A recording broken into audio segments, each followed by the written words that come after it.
afternoon to you. This afternoon, England playing Russia in Tbilisi. It's the last but one international before Bobby Robson's men go into those World Cup finals in Mexico, now only some 9 weeks away. So it's certainly an important yardstick for England, now facing the Russian side that's also qualified for the finals. And here they come just onto the pitch now. Watching it with us today, though, two former England captains, Kevin Keegan and Mike Shannon. I must say we'd also hope to have the current England captain, Brian Robson, with us as well. Bad news for us. But good news for Manchester United England is that Brian certainly feels fit enough after his shoulder injury to be playing a reserve match for United tonight. And let's hope that's the start of an injury-free run through to Mexico for our skipper. Well, as you can see, the pictures are through from Georgia in the southernmost part of the USSR between the Black Sea and the Caspian Sea. Let me give you the team news straight away. For England, no Mark Hateley, no Tony Woodcock, both injured. The two front runners, Gary Lineker, himself carrying a bit of an injury, and Newcastle's Peter Beardsley. Most speculation seemed to favour Steve Hodge of Aston Villa in the midfield in the absence of Brian Robson, but it's Gordon Cowans who comes into that midfield now. Ray Wilkins is the skipper. While the Russian team, 6 survivors from the side that won so well and so convincingly at Wembley 2-0 2 years ago, including Gotsmanov, who scored one of the goals that day. Oleg Blokhin, one of the great names of Russian football, would have been winning his 99th cap in this game, but he is just a substitute.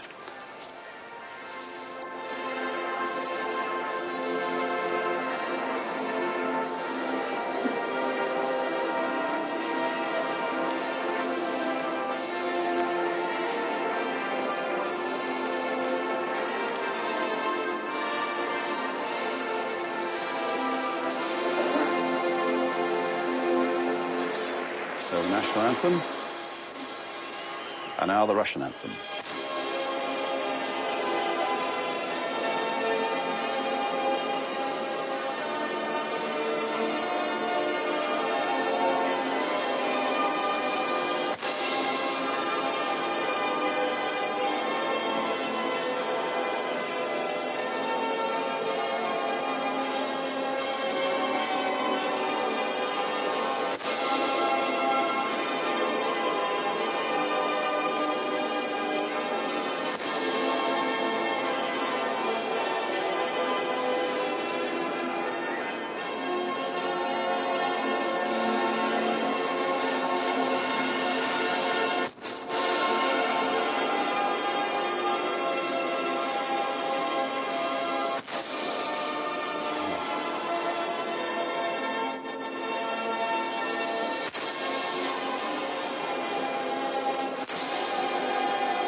A quick word from Kevin Keegan. I know you're looking very much to seeing Peter Beardsley, your ex-Newcastle teammate, playing up front for England. Yeah, obviously it's lovely for me because if you go back 2 years, the England forward line is, if you put me in place of Gary Lineker, it'd be the Newcastle side. Probably Chris Waddle as well. That's right. No one's more delighted me for Peter Beardsley. He was very unlucky to have to make his debut in Egypt. Difficult game. Everyone expected him to score. I think tonight's a great, this afternoon's a great stage for him, really, to seal a place, not just in the England squad, but in the England side. He is that good. He's good enough to do that. And Waddle? Well, I mean, people are talking about should it be Waddle, should it be Barnes, should it be a winger at all? I've read this. Sir Alf Ramsey says that it should be Barnes, and that Barnes has had his opportunities, and he's done average. You can't say he's set the place on fire. Chris Waddle, for me, when he's played, has always shown a little bit more, and I think he's there on merit. Obviously, as a winger, you've always got to keep proving people because it's so easy to change a system and leave you out, as Sir Alf Ramsey did in '66. So I'm delighted for them both. I think, and of course, they understand playing together. And with someone like Gary Lineker, who's only half fit, that means he's about twice the speed of sound instead of 3 times. They've got a great forward line. I'm looking forward to seeing them play together. I think Mike Shannon, most people regard Brian Robson as irreplaceable, probably. I mean, Gordon Cowans has got the job now coming into the midfield. I mean, how do you see, for example, the midfield today? Well, I think that it's probably a weak England midfield, but it's a great opportunity for everyone. Obviously, we're going to miss Brian Robson. I mean, he's a world-class player, and I think we'll miss Peter Reid as well. But Ray Wilkins, who's not my favourite player, is playing again, and it's good to see that Cowans has got an opportunity after breaking his leg a couple of times. He's a good player. I mean, and let's hope it comes right from today. It's a great opportunity for the back four as well to establish himself. These games are important now. Yeah, Bobby Robson's saying he's looking for more pace from his central defenders. Yeah, that's right. I think that, I mean, you've either got pace or you haven't. I mean, and I think that probably that is our biggest weakness, our back four. And I think that Butcher looked to be struggling. You know, I mean, I think he's probably our best defender, but he looked to be struggling. He's had a bad cartilage operation, and he's obviously not over his injury yet, and it's going to take him a little while to get back. But he should be back in time for the World Cup, and let's hope Mark Wright can fit in. I always think that Mark Wright's a bit of a softie. That's my honest opinion of him. And he's good and comfortable on the ball, but he's not someone who's positive enough for me. He doesn't close people down and push people around, and he's not quite positive enough. And that's my only criticism of him. But, I mean, we're getting to the time now, surely, where these sort of things have got to be sorted out. I mean, as I say, we're 9 weeks away from hoping to set the world on fire in Mexico. I think Bobby Robson tonight's got, or this afternoon, I keep saying tonight, but this afternoon's got the chance. You know, he's looking for a little bit of help from somewhere, because we haven't got a settled side, and the World Cup is 9 weeks away. And in tonight's team, he's got Cowans, who's got... All right, he may be without Robson. We all hope he won't be. He's got to look for an alternative. There is no direct replacement for a player of Brian Robson's class. So, you know, we haven't got a direct replacement, so you can't find one.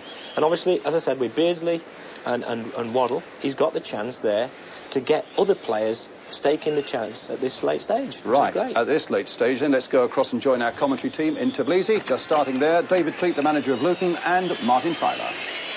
Thank you, Brian, and welcome to Tbilisi.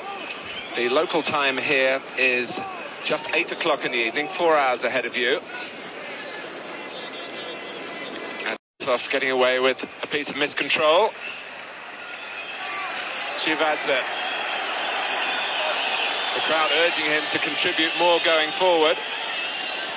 And it's his pass, and a good one too.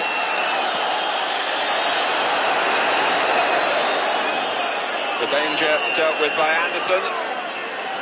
Second taking the ball away from Sansom, who has it back and picks out Waddle,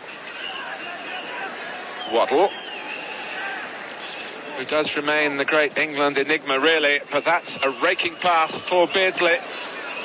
Anticipating the mind of his old Newcastle teammate. Splendid work from Beardsley. And it's Waddle!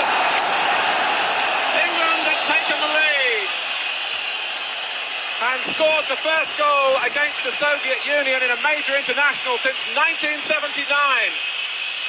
And Chris Waddle, who started it all off, arrived in the middle after Beardsley had done so well. And how about this for a finish? Wonderful Newcastle United combination, that. The way Beardsley won that ball against the massive Soviet defender Bugnov was terrific. Good pass, good attack, early ball in the box, well finished. Couldn't wish for anything better. It's an exciting scoreline in view of the Soviets' record.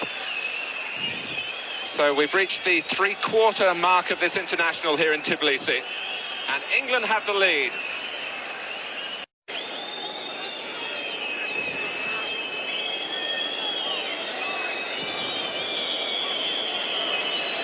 England have a tremendous victory through Chris Waddle's goal in the 67th minute. A victory really to boost our World Cup hopes. Bobby Robson's side, the first to win here in a major international for 6.5 years, and this with yet another preparation marred by injuries. For so long this looked an ill-fated trip, but not now. The message from here in the deep south of the Soviet Union is simply, England, well played.